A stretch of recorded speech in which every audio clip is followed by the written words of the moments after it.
কেমন আছেন আনিস ভাই? এই তো ভাই, ভালো আছি। কেমন আছেন? হ্যাঁ, ভালো আছি। কি করেন এখানে? এখানে এই যে লোকজন মাছ ধরতেছে, আসছিলাম একটু দেখতে।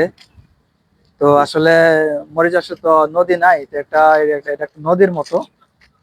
এই জন্য আসছিলাম আর কি, নদীর পাড়ে। বাইসা থেকে যে লোকজন মাছ ধরতেছে, তো ওনাদেরকে জিগাইলাম মাছ ধরছে কিনা, কেউ একটা দুইটা পাইছে এরকম এই আর কি। কি মাছ ওঠে এখান থেকে? এখানে আসলে বিভিন্ন বিভিন্ন ধরনের মাছ আছে। তেলাপিয়া আছে, মাগুর আছে, কাইকা মাছ আছে, আর এই যে সাগরের আরো অন্যান্য মাছ আছে, এগুলা মাছ আছে।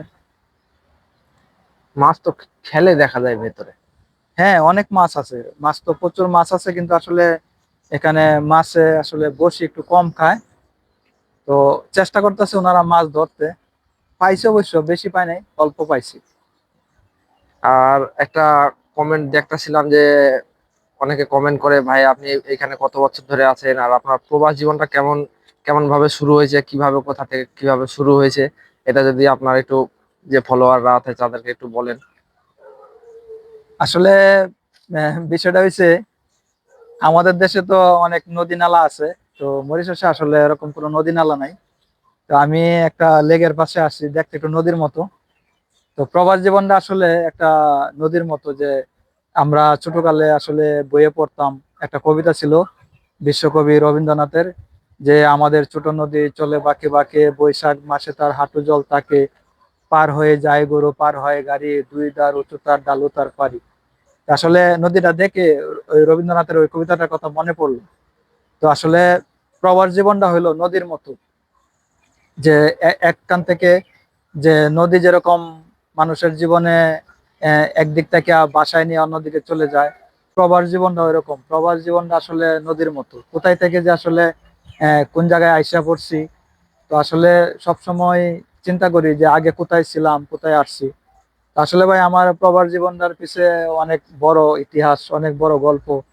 তো আসলে যারা বাংলাদেশ থেকে যারা প্রবাসে আসে বা যারা প্রবাসে আসতে চায়, আসলে প্রবাস জীবনটা আসলে এত সহজ না। প্রবাস জীবনটা আসলে অত্যন্ত অনেক একটা কঠিন। তো যাদের ভালো হয় তো হয়, আর যাদের খারাপ হয় তাদের তো কষ্টের কোনো সীমা নেই। তো আমি আপনাদের সাথে আজকে শেয়ার করব যে আমার প্রবাস জীবন কিভাবে শুরু। আমার প্রবাস জীবন প্রথম শুরু আমি 2014 সালে, 19 অক্টোবর আমি মরিচাষে প্রথম আসছি। আমার প্রথম আসা হলো 2014 সালে, 19 অক্টোবর প্রথম আসছিলাম। তো ওখান থেকে আমার প্রবাস জীবন শুরু। তো এর মধ্যে আসলে দীর্ঘ 10টি বছর পার হয়ে গেছে। তো এর মধ্যে আসলে অনেক ঝড়ঝাপটা গেছে। তো আলহামদুলিল্লাহ এখন ভালো আছি। প্রথম যখন আসছি তখন আসলে অনেক প্রবলেম ফেস করতে হয়েছে। তো এখন আসলে মোটামুটি আলহামদুলিল্লাহ, আজকে দীর্ঘদিন যাবত আলহামদুলিল্লাহ আল্লাহ খুব ভালো রাখছে, আল্লাহর কাছে হাজার শুকরিয়া। তো আমি আসলে আপনাদেরকে, যারা আপনারা প্রবাসে আসতে চাইতেছেন বা আপনারা যারা বিদেশ আসার জন্য প্রস্তুতি নিতেছেন, তো আসলে আমি আপনাদের কাছে একটা জিনিস আমি আজকে আপনাদের কাছে আজকে বলবো। সেটা হলো যে আসলে রিজিক, যে মানুষের যে রিজিক, আল্লাহ তাআলা যে মানুষকে রিজিক লিখে রাখছে, যে আপনার রিজিক যেখানে আছে, আপনার রিজিক যেখানে আছে আপনি সেখানে যাবে। আমি কিন্তু কোনোদিনও আমি ভাবি নাই যে আমি মরিশাসে আসবো, আমি মরিশাসে কাজ করব। আমি কিন্তু এই মরিশাসে আসার আগে আমি দুইবার আপনার টাকা দিয়ে আমি মার খাইছি। আপনার একবার আমি সৌদি আরবের জন্য টাকা দিয়েছিলাম, যাইতে পারি নাই, আমার টাকা মার গেছে। তারপরে আমি একবার কাতারের জন্য টাকা জমা দিয়েছিলাম, মার গেছে। কিন্তু আসলে ওটা আমার ভাগ্যে লেখা নেই। তারপরে আমি মরিশাস, আমি যখন আসছি তখন কিন্তু আমি ইজি ভাবে আসছি, তখন কিন্তু আমার এত প্রবলেম হয়। তো যাই হোক, আমি আপনাদের কাছে আরেকটা জিনিস আমি শেয়ার করব। সেটা হলো যে বিদেশ আসতে হলে আপনি কিছু না কিছু কাজ করেন, আপনার একজন সাপোর্টের দরকার। যে কেউ না কেউ আপনাকে একটা মানে হেল্প করতে হবে, কারো না কারো সাপোর্ট আপনার দরকার। তো আপনি যদি মনে করেন যে না, আমাকে, আমি একলাই আসতে পারবো, আমি একলাই কিছু করতে পারবো, আসলে বিষয়টা এরকম না। প্রত্যেকটা মানুষের জীবনে একজন না একজনের সাপোর্টের দরকার। তো সেটা হোক আপনার বাবা হোক, আপনার মা হোক, আপনার ভাই হোক, আপনার স্ত্রী হোক, যে কেউ, মানে একজনের সাপোর্ট খুব দরকার। আর আপনারা যারা প্রবাসে আসতে চাইতেছেন, আসার জন্য চেষ্টা করতেছেন, সবসময় আপনারা আপনাদের ফ্যামিলিদের সাথে এই নিয়ে কথা বলবেন। আপনাদের ফ্যামিলির সাপোর্টটা আপনাদের খুব দরকার। যদি যারা আপনারা বিবাহিত আছেন, আপনাদের যারা ওয়াইফ আছে, আপনার তাদের সাথে আপনার সবসময় পরিকল্পনা করবেন তাদের সাথে আপনারা বুঝ পরামর্শ করবেন, তারপরে আপনারা ডিসিশন দিবেন। আর সবসময় মনে রাখবেন যে আসলে একটা মানুষ যখন আসলে তার ভাগ্য সে নিজে পরিবর্তন না করে, ততক্ষণ পর্যন্ত কিন্তু আল্লাহ তার ভাগ্যকে পরিবর্তন করে না।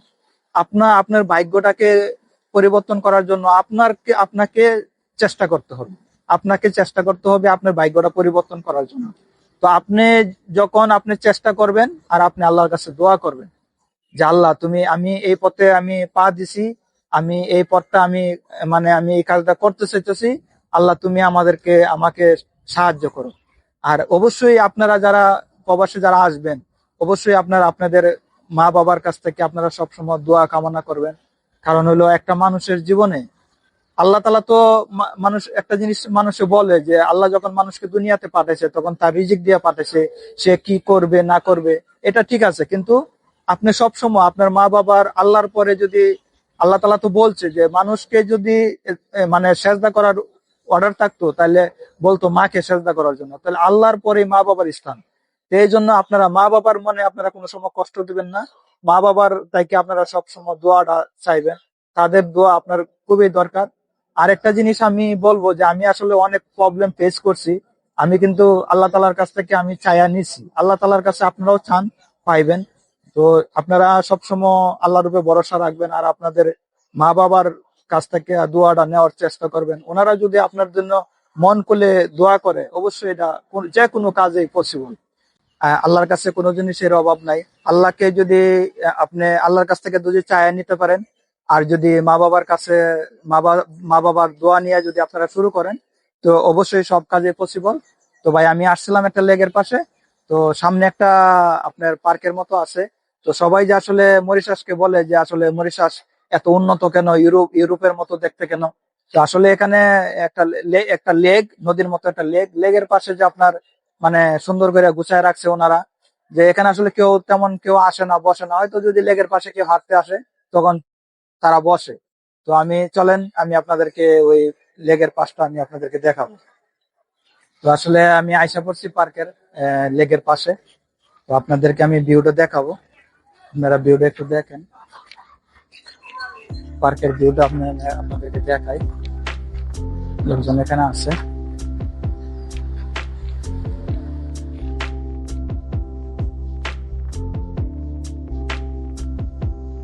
তো আসলে আমি যে আসলে মাঝে মাঝে বলি যে মরিশাসটা আসলে ইউরোপের আদলে সাজানো। তো আসলে আমি অনেকে আমার ভিডিওতে কমেন্ট করেন যে ভাই আপনি মরিশাস থাকেন বলেই আপনি মরিশাস নিয়ে গর্ব করেন। না ভাই, আমি গর্ব করি না, কিন্তু আপনিও যদি আপনারা যারা মরিশাসে আছেন তারা তো জানেই, আর যারা আপনারা আসলে অবশ্যই আপনারা দেখতে পারবেন যে আসলে যে মরিশাসটা আসলে সুন্দর, কত গোছানো। তো আপনারা যারা আসতে চাইতেছেন আপনারা আসলেই আপনারা দেখতে পারবেন যে আসলে ছোট্ট একটা দেশ এত সুন্দর করে যে আপনার একটা মানে গুছানো থাকে, সবসময় পরিষ্কার, তারপরে আপনার মানে কোনো ময়লাবিহীন একটা দেশ, তো সুন্দর, সবকিছু নিয়ম কানুন ভালো। আর বিশেষ করে আপনার মানুষগুলা খুব শান্তিপ্রিয় হয়, ওনাদের মনে খুব হিংসা নাই, ওনারা খুবই ভালো হয়।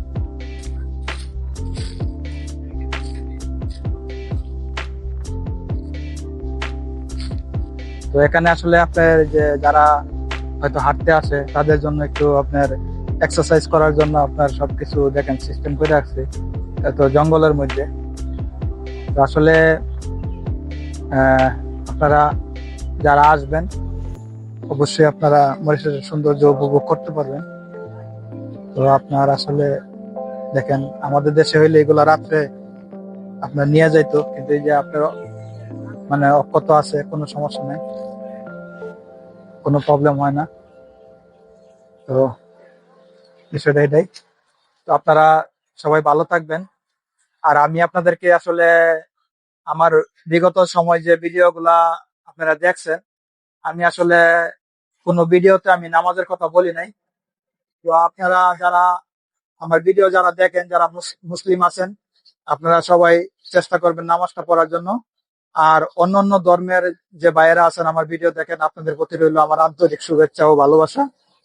তো আসলে আজকের ভিডিও এখানে শেষ করছি, আবার দেখা হবে অন্য কোনো ভিডিওতে। তো সবার সুস্বাস্থ্য কামনা করছি। সবাই ভালো থাকবেন। আল্লাহ হাফেজ।